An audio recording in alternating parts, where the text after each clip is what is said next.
दादा, पण सोशल मीडियावरती एक ट्रेंड असा पण आहे की प्रेसिडेंट डोनाल्ड ट्रम्प यांच्याबद्दल बोलण्याचं धाडस कुणीच करत नाही. तुम्हाला उचलून देखील धरलेलं आहे सोशल मीडियामध्ये काही लोकांनी की धाडसाने हा मुद्दा मांडून ट्रम्प यांनाच एक प्रश्न विचारलाय. नाही, हे पहा, मी काय एवढा मोठा माणूस नाही राष्ट्रीय अध्यक्षांची वैर घ्यायला. माझी भूमिका नगर मनमाड प्रति अतिशय स्पष्ट आहे. मी तुम्हाला सगळ्यांना हात जोडून आपल्या माध्यमातून विनंती करतो. माझं एकच म्हणणं आहे, मी मान्य करतो कामामध्ये दिरंगाई झाली, मी मान्य करतो कामाच्या क्वालिटीमध्ये थोडीफार फेरफार आहे, जिथं रस्ते केले काही ठिकाणी ते खचले आहेत, हे सगळ्या गोष्टी मी मान्य करतो. कॉन्ट्रॅक्टर माझा नातेवाईक नाही. मी जशी जबाबदारी घेतो की मी याच्याकडूनच हा रस्ता पूर्ण करून घेईल, थोडं संयम धरा. तसंच आम्ही जे पत्र व्यवहार करतो, आमच्या राहत्यामध्ये अनेक नेते आहेत, अनेक म्हणजे एक दोनच आहेत जे 4-4 पानाचं पत्र केंद्र सरकारला पाठवतात, चौकशी लावा, गुन्हे दाखल करा.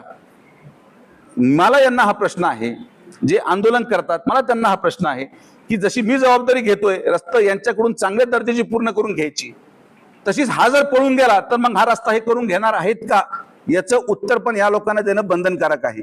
आणि मला वाईट या गोष्टीचं वाटतं की आज या रस्त्यासाठी भांडणारा लढणारा जो माणूस पडलाय, ज्याच्या ऍक्च्युली नियमात किंवा ज्याला हा रस्ता करण्यासाठी कुठलंच दायित्व आज लागत नाही, कारण की मला लोकांनी पाडलेलं आहे, मी पराभूत झालोय. ज्याला लोकांनी निवडून दिलं त्याचं दायित्व मी पूर्ण करतोय, ही माझी नैतिकता आहे. कारण की हा जिल्हा माझा परिवार आहे आणि या जिल्ह्यामध्ये प्रत्येक व्यक्तीला होणारा त्रास हा माझा त्रास आहे. एका निवडणुकीने ना कोणी माझी होतंय, ना एका निवडणुकीने कोणी संपतंय. ही निवडणूक पुन्हा होणार आणि 2029ला आदरणीय प्रधानमंत्र्यांच्या नेतृत्वामध्ये लागणारा निकाल आपल्या समोर राहील. मला काय कोणावर व्यक्तिगत टीका टिप्पणी करायची नाही, पण निवडून दिलेल्या लोकप्रतिनिधींनी हात उचलल्यामुळे आज पडलेल्या माणसाला हे काम हाती घ्यावं लागतंय, हे सगळ्यांनी लक्षात घेतलं. मागच्या 3 दिवसामध्ये मी केलेलं जे वक्तव्य होतं त्या वक्तव्याला एक वेगळं वळण देण्यात आलं आणि ते वक्तव्य फार महाराष्ट्रामध्ये आणि देशामध्ये वेगळ्या वेगळ्या प्रसार माध्यमातून गाजलं. स्वाभाविक आहे, माझं वक्तव्य आपल्या माध्यमातून एवढ्या महाराष्ट्र आणि देशभरात पोहोचलं आणि मला आपण एक नवी ओळख निर्माण केली, त्याबद्दल आपले सगळ्यांचे आभारच आहेत. मी एक सुशिक्षित नागरिक आहे आणि मी माझं केलेलं प्रत्येक वाक्य अभ्यास करून बोलतो.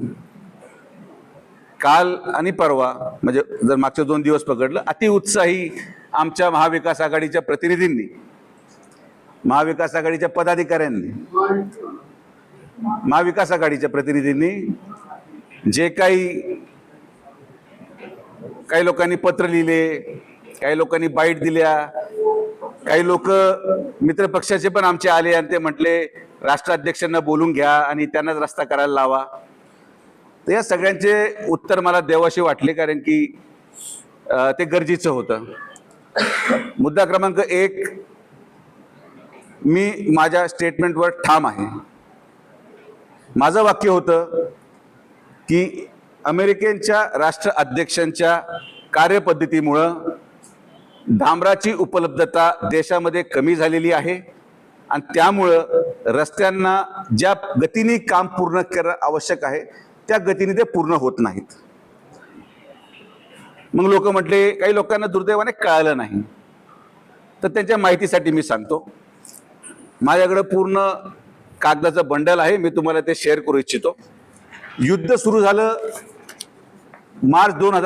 फेब्रुवारी 2026ला, जेव्हा अमेरिकेने पहिल्यांदी इराणवर हल्ला केला. युद्ध सुरू केलं हे अमेरिकेने आणि त्या युद्धाचा निर्णय घेतला अमेरिकेच्या राष्ट्राध्यक्षांनी. आपल्या देशामध्ये डांबर जवळपास 90 लाख मेट्रिक टन ही रिक्वायरमेंट आपल्या देशामध्ये आहे डांबराची. त्यापैकी 50% म्हणजे 45 टन हे आपल्या देशामध्ये ऑइल रिफायनरीमध्ये तयार होतं आणि 45 ते 50% हे आपण इम्पोर्ट करतो. आणि ज्या देशातून इम्पोर्ट करतो, इराक, UAE, इराण, बहरीन या 5 देशांपैकी 99% या 5 देशांमधून आपण बिटुमेन म्हणजे डांबर इम्पोर्ट करतो. मार्च 2025 ला जो इम्पोर्ट होता डांबराचा तो होता 3200 मेट्रिक टन. मी एक महिना आणि वर्ष तुम्हाला ढोबळ सांगितलं. मार्च 2025 ला जे डांबर इम्पोर्ट करण्यात आलं ते होतं 3200 मेट्रिक टन. मार्च 2026 म्हणजे युद्ध सुरू झाल्याच्या एक महिन्यानंतर ते इम्पोर्ट झालं 700 मेट्रिक टन. 78% डांबराच्या आयातीमध्ये इम्पोर्टमध्ये घट झाली या युद्धाच्या निर्णयामुळे. हा रेकॉर्ड मी तुम्हाला सादर करेल. तुम्हाला फाईल घेऊन जायची तुम्ही घेऊन जाऊ शकता. 1/2/2026 ला डांबराचा रेट होता 48,000 रुपये प्रति मेट्रिक टन. युद्ध सुरू होण्याच्या दिवशी 1/2/2026 ला डांबराचा रेट होता 48,000 रुपये मेट्रिक टन. 10/7/2026 म्हणजे साधारण आपण आत्ताच्या ऑगस्ट महिन्याचा डांबराचा रेट आहे 83,652 मेट्रिक टन प्रति मेट्रिक टन. म्हणजे 71% डांबराच्या किमतीमध्ये वाढ झाली अवघ्या 2.5 महिन्यामध्ये. जर आपण पूर्ण प्रवास पाहिला तर हे फक्त मी डांबराचं इम्पोर्ट सांगतो. यामध्ये सगळ्यात महत्वाचा पुरावा तुम्हाला पाहिजे असेल तर केंद्र सरकारने आपल्या नगर मनमाड किंवा जेवढे रस्ते या ठिकाणी चालू आहेत डांबराची उपलब्धता कमी झाल्यामुळे,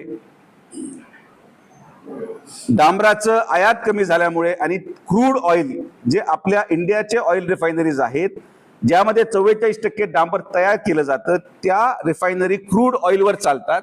या क्रूड ऑइलचं देखील आयात कमी झाल्यामुळे स्वतः रेट रिवाइज करून त्यांनी दिला. जे मी तुम्हाला रेट सांगितले हे नॅशनल हायवेचं इंडियन गव्हर्नमेंट ऑफ इंडियाचं पत्र आहे की एखादा व्यक्ती एखादा कॉन्ट्रॅक्टर जर रस्ता करत असेल तर 1/2/2026 ला त्याच्या जर डांबरेची किंमत त्या रस्त्यामध्ये 48,000 रुपये धरली असेल तर त्याला 16/4/2026 पर्यंत 82,000 रुपयेची वाढ द्यायला मान्यता केंद्र सरकारने दिलेली आहे.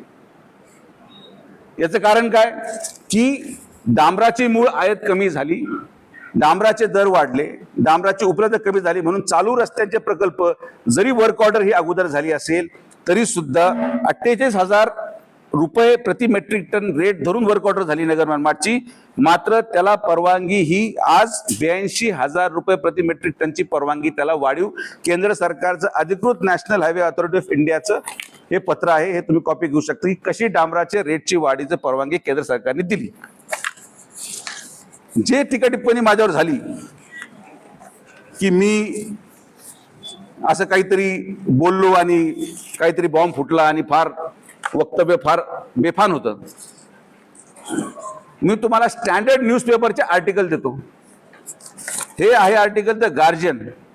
द गार्जियन एक स्टँडर्ड नामांकित नामपत्र आहे विदेशातलं, त्याचं आर्टिकल आहे.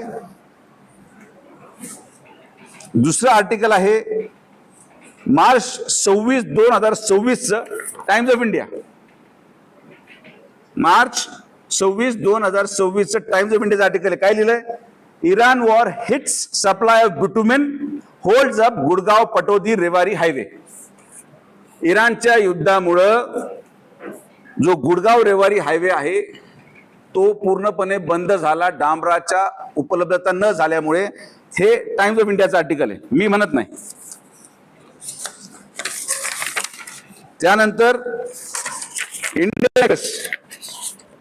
इंडियन एक्सप्रेसचं आर्टिकल आहे, तारीख आहे 14 जून 2026. How war in west Asia is taking a toll on India's road construction push. How war is taking a toll on India push. Indian Express 14 जून. 6 एप्रिल 2026 Times of India. Bitumen shortage slows down highway projects across राज्य. Times of India जूनचं 2026. मे 28, 2026, Times of India, bitumen shortage halts new Panchkula Chandigarh connecting road construction. Times of India, मे 28, 2026. म्हणजे मी तुम्हाला दर महिन्याचं एक आर्टिकल टाइम्स ऑफ इंडियाचं जे लेख लिहिला गेला आहे.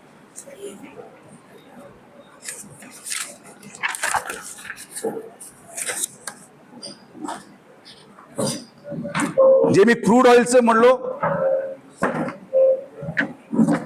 क्रूड ऑइल म्हणजे जे क्रूड ऑइल इम्पोर्ट झालं आणि डांबर महाग होण्याचं दुसरं कारण, महाराष्ट्र टाइमचं आर्टिकल 15 जुलै 2026, तेल बाजारावरचं संकटाचं सावट, US इराण संघर्षाने घेतलेल्या धोकादायक वळण, कच्च्या तेलाच्या किमती गगनाला भिडल्या.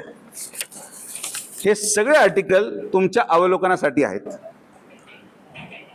या सगळ्या आर्टिकलमध्ये आणि सगळ्या वर्तमानपत्रामध्ये जे आपण आपल्या देशातले सगळ्यात नामांकित वर्तमानपत्र समजले जातात, त्यांनी प्रत्येक लेखमध्ये लिहिलेलं आहे की युद्धामुळं डांबराची उपलब्धता नाही आणि त्यामुळे रस्त्याचे काम रखडलेत. हे times of India, Indian express म्हटलेलं आहे. मग आता मला सांगा, युद्ध हे कोणी सुरू केलं? अमेरिकेच्या राष्ट्राध्यक्षांनी. चूक बरोबर हे सांगण्यासाठी मी इथं नाही.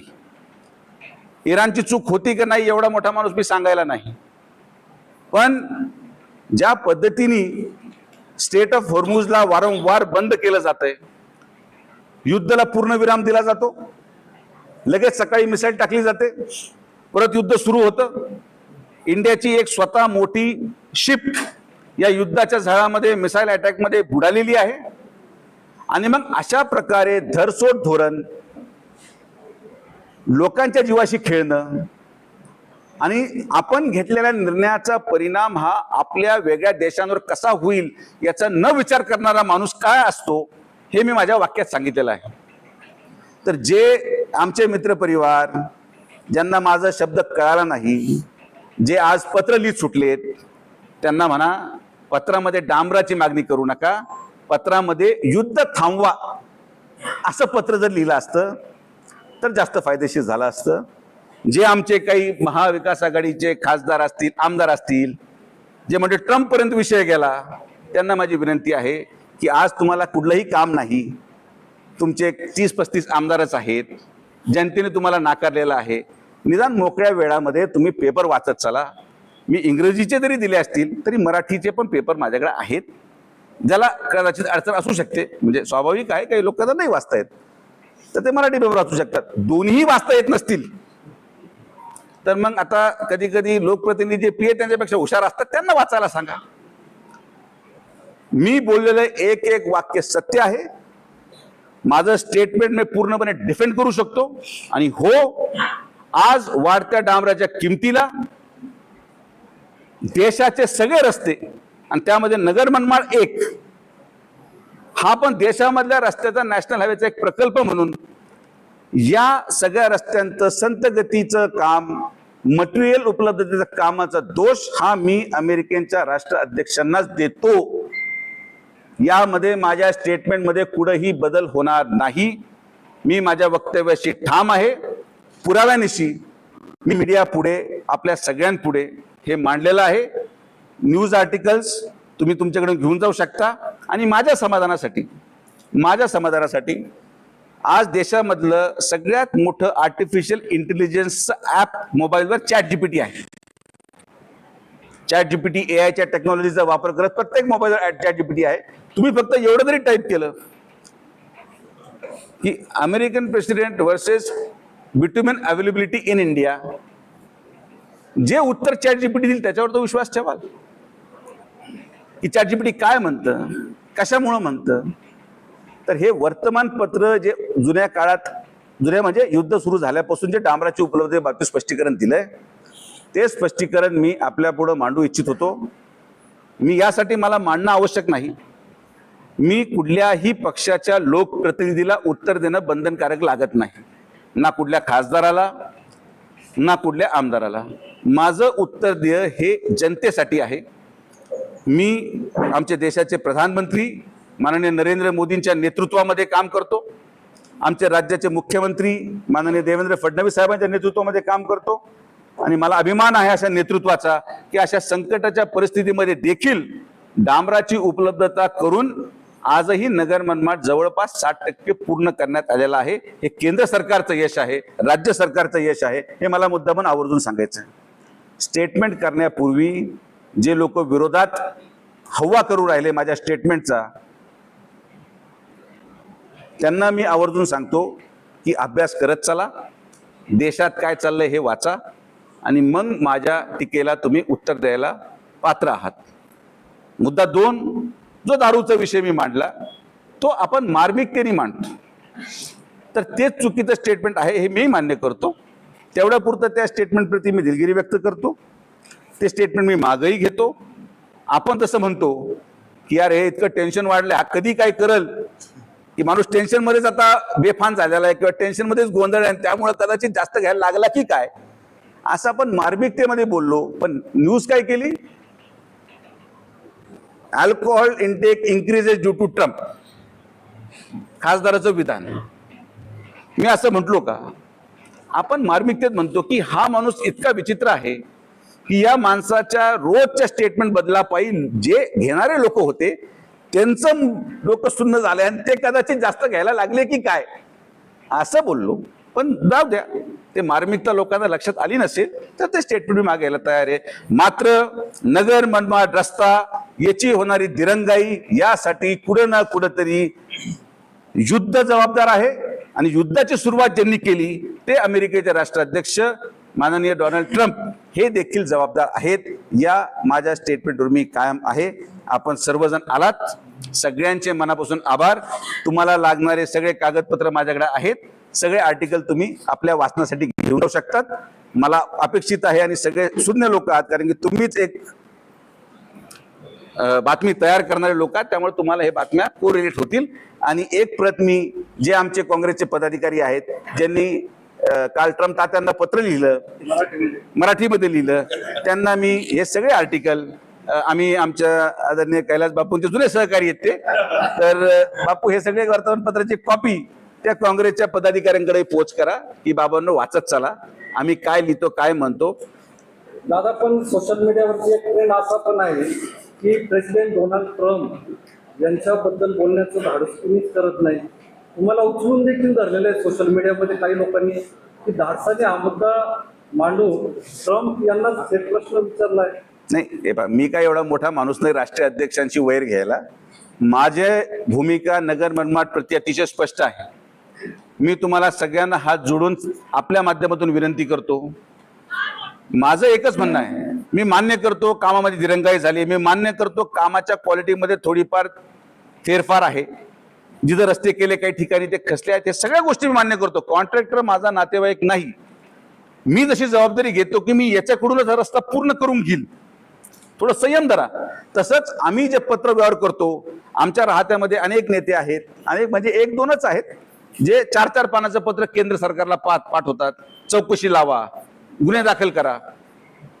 मला यांना हा प्रश्न आहे, जे आंदोलन करतात मला त्यांना हा प्रश्न आहे की जशी मी जबाबदारी घेतोय रस्ता यांच्याकडून चांगल्या दर्जाची पूर्ण करून घ्यायची, तशीच हा जर पळून गेला तर मग हा रस्ता हे करून घेणार आहेत का, याचं उत्तर पण या लोकांना देणं बंधनकारक आहे. आणि मला वाईट या गोष्टीचं वाटतं की आज या रस्त्यासाठी भांडणारा लढणारा जो माणूस पडलाय, ज्याच्या ऍक्च्युली नियमात किंवा ज्याला हा रस्ता करण्यासाठी कुठलंच दायित्व आज लागत नाही, कारण की मला लोकांनी पाडलेलं आहे, मी पराभूत झालोय. ज्याला लोकांनी निवडून दिलं त्याचं दायित्व मी पूर्ण करतोय, ही माझी नैतिकता आहे. कारण की हा जिल्हा माझा परिवार आहे आणि या जिल्ह्यामध्ये प्रत्येक व्यक्तीला होणारा त्रास हा माझा त्रास आहे. एका निवडणुकीने ना कोणी माझी होतंय ना एका निवडणुकीने कोणी संपतंय. ही निवडणूक पुन्हा होणार आणि 2029ला आदरणीय प्रधानमंत्र्यांच्या नेतृत्वामध्ये लागणारा निकाल आपल्या समोर राहील. मला काय कोणावर व्यक्तिगत टीका टिप्पणी करायची नाही, पण निवडून दिलेल्या लोकप्रतिनिधींनी हात उचलल्यामुळे आज पडलेल्या माणसाला हे काम हाती घ्यावं लागतंय, हे सगळ्यांनी लक्षात घेतलं पाहिजे.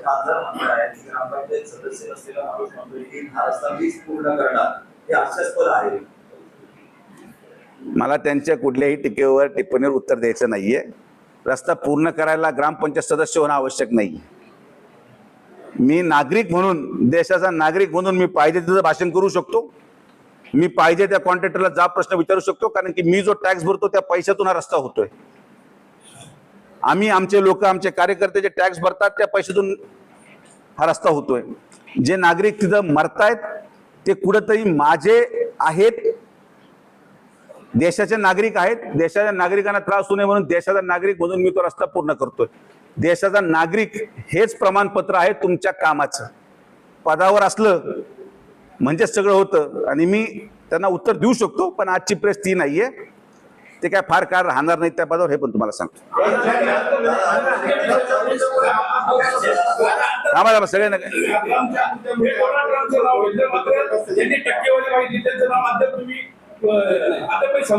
मला असं वाटतं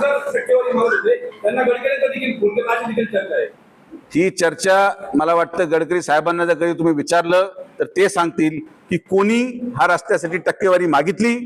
गडकरी साहेबांनी कोणाला दिल्लीला बोलून घेतलं आणि कोणाला लास्ट वॉर्निंग दिली की जर तुम्ही टक्केवारी मागितली तर रस्ता मी बंद करेल. याचं उत्तर माझ्या मते गडकरी साहेब स्पष्टपणे देऊ शकतील. साईबाबांना स्मरून सांगतो, हे सत्य आहे आणि तो व्यक्ती कोण आहे हे अख्ख्या जिल्ह्याला माहिती आहे. त्यामुळे मला त्याचं नाव घेऊन बोलायचं